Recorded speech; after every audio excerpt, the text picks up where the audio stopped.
Hi, this is Grant Abbott from LightYear Docs. I'm just here to show you how to upgrade both a self-managed super fund corporate trustee and a self-managed super fund itself. Now that's an automation of two or more documents. So we're going to find that down in our strategy automation. I'll open up this category and you'll see here we've got some comprehensive solutions, but we're looking at self-managed super funds. Now there's related party borrowings. If you're using the leading member or want to upgrade, that's that case, but make sure you have really good understanding of what the leading member is, or the corporate trustee, indeed upgrade to LightYear Docs. So I'm going to start this and I'm going to put it into a folder. So we'll just put it into this Abbott test folder and we'll put in there Smith upgrade. SMSF. So that way you're always going to be able to find it.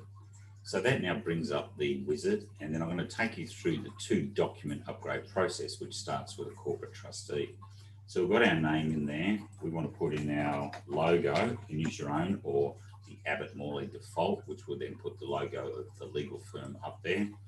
Company details. So I need to work out the name of the company that is the current trustee of the fund. You need to change that. Then change the trustee, and you'll find that there's a separate change of trustee form available in the SMSF section in the SMSF establish, maintain, and operate.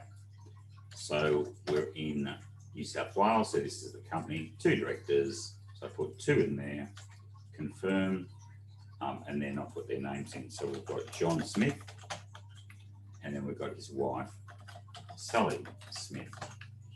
We tick these boxes because we want to make sure the directors are signing on behalf of the company to make it legal. What date is it going to be upgraded? So let's say the client's coming in tomorrow, the 26th of February. We then go to the meeting. Now you'll see the name member here, but member actually means shareholder because we're dealing with the Corporations Act. So I'll put in John and Sally Smith. We'll make John the chairperson here. So this means now that by simply doing that, I've upgraded the corporate trustee to our special purpose SMSF corporate trustee that has some great estate planning, successor director solutions, a whole range of benefits. And that's all I need to do because under Section 137 of the Corporations Act, we just need the shareholders to do a binding resolution.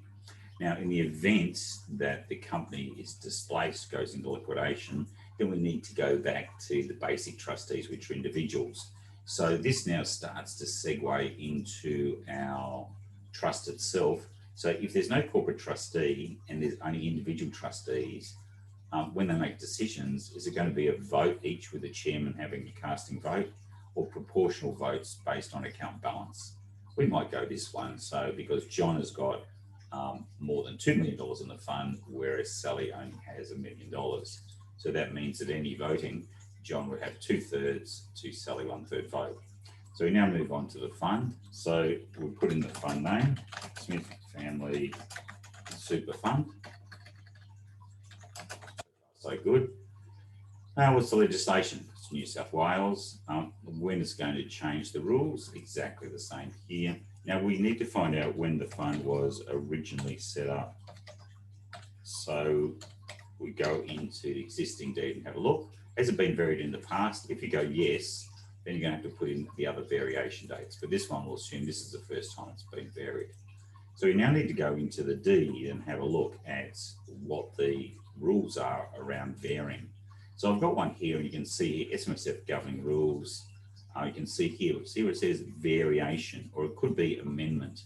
So I'm just going to jump down to page 51. So we go down here, 51. So that's before the wind up.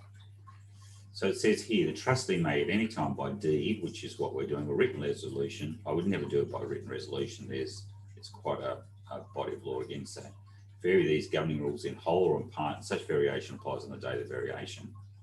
And then there's obviously conditions around that, still being a corporate trustee and so on and so forth, which is the case. So I put it, see it says 24.1.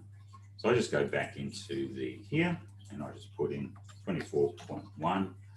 Do I need a principal or founder, guardian, leading member? No, because it just says the trustee can. So I just go no, and believe it or not, that's it. So I just finish then, and as I go through, remember you've always got that support button if you've got questions around that. And so suddenly what will pop up is our two document solution to instantly upgrade our SMSFs from existing corporate trustee and also our existing trust into now two. So the first one is a constitution upgrade.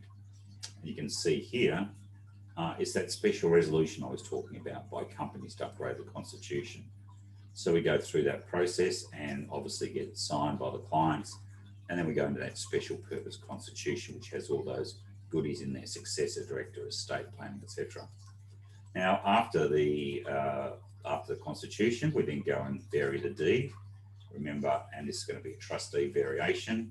We've got product disclosure statements, we've got everything. So SMSF deed of variation, all the relevant minutes, everything is basically in here. You can see there, 1st of October, remember we put that in. There's no resettlements, change in the rules. Get John Smith and Sally Smith, the director. Remember, we press that button there. And then we go into the brand new set of rules. So again, lots of strategic stuff sitting here as well.